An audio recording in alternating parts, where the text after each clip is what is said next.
Hey, fourth grade, good morning. Welcome back. So, I'm really excited because today we're going to be going into Amplify. We're going to be working on our simulations and talking about canyon depth. Okay, but before we get started, if you have not already noticed, something's a little bit different. We have it set up for our lesson. Everything is in this one document. So there's no more flipping back and forth, besides when you go to Amplify, and even with that, it's just a link. So make sure that you're just paying attention, following the directions, and there's also pictures included as a step-by-step. But you guys got this. You'll see in a second. So let's get started. Like I said, what we were going to be doing, I would start out with some shout outs from some friends that from yesterday's exit tickets. So we have Emily from Potsdam, Jada from HU, Jaden from Penn State, Ashley from Penn State, Samson from Penn State, Jesse from Penn State, Taisha from Potsdam, and Rashad from Potsdam as well. These friends, these rock stars yesterday, not that other friends were not rock stars, but the fact that these friends, you can tell when they were asked for evidence, they went back into the text that they were supposed to be reading and they provided evidence for that. And a special shout out to Brandon and Ariana and Taisha, who reached out when they weren't able to open up the PDF textbook, and they asked for help for actually opening it. And it was a little bit, they just took a few minutes. Oh, my bad. And Michaela, my bad. So shout out to those friends that reached out and got the assistance that they needed and took charge of their learning. I'm proud of you guys. But let's take a look at some of their work. It's only 3 of those friends. We have 3 exemplar works. If the Black Canyon wasn't formed by an earthquake, it could have been formed by a river. For example, in the text it says, after a very long time, a river can form a huge canyon like the Black Canyon. This is why I think the river formed the Black Canyon if it wasn't an earthquake. So let's give some snaps to that friend. The type of erosion that from the Black Canyon is called water erosion, where the river that flows through Black Canyon causes its formation.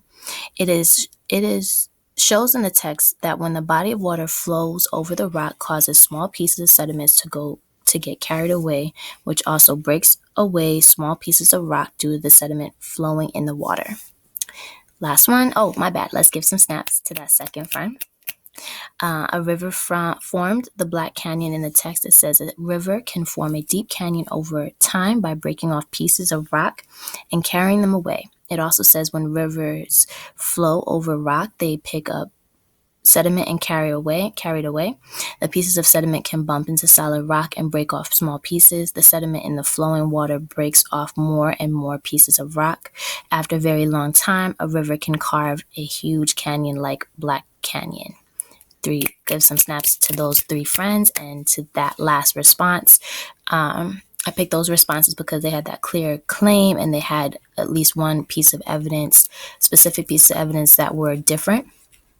Doesn't mean that other friends' work wasn't great. I just picked these 3. Hopefully there'll be more friends that we can spotlight their work, their hard work that you guys are doing. So let's get started on today's lesson.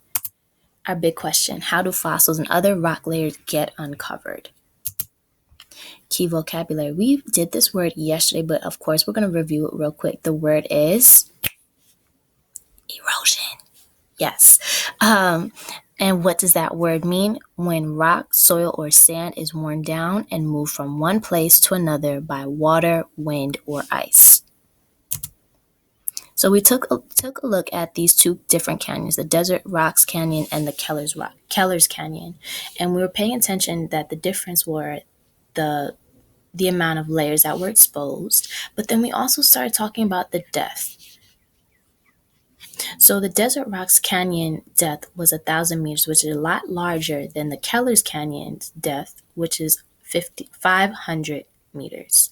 So we're going to be this is what great information that we're going to use and keep in our back pocket for our simulation today, because we are going to be paying attention to, after a certain amount of time, the different depths and which one has the largest one, depending on the flow and how much water, not how much, either how fast the water is going or how slow the water is going. We're going to see the effect of that. So this is a picture. I'm going to actually do a separate video of later on of how you do the simulation, but just paying attention to these are our 4 different tests. We're going to be adjusting our river speed to either be slow or to be fast. If you click it, it will be blue. So in this test 1, and he wants it to be a slow, and then over all the way to the right is always the time, and you can adjust it. However, it goes in increments of 10,000 years. So in this case, for the first one, you're going to be clicking it 2 times. Be patient because the time is actually happening, and then click it again and make sure it says 20,000 years. After that, you're going to pay attention. Before it just did that, you're going to press the Analyze Layers button, which is over here, and pay attention to this upper river where it will then tell you the canyon depth. Again, I'll show you that again in a separate video, but just keep that in mind. But something I do suggest that you do, which would be very, very helpful for you, is if you, while you're doing the simulation, you have a small piece of paper or you're writing on the back of one of your packets that you have at home, like this. It only took about 5 lines. Where you have each of the tests written out, and then you're just writing the different canyon depths here. So when you're answering the questions, you have all the information there in front of you, and you can easily just click in the information. Again, this is helpful. You should do this. You can write it on a Post-it. You can write it on the back of your packet. You can write it on a napkin. Write it on something. And it will be super helpful just so when you're answering the questions, you have everything right there.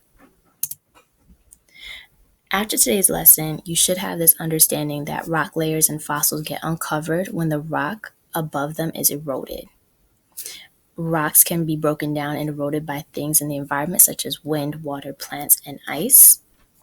Next one is the fast rivers erode rock and sediment more quickly than slow moving rivers.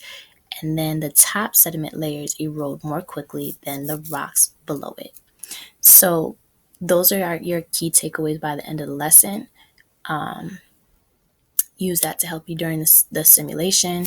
And remember, everything is in this one document today. All the links are there. The pictures are there to help you as well. Please use that. Read carefully and you will be great. Okay. If you have questions, please call, text, comment. I got you. I'm here to help. You guys got this. Till next time, guys.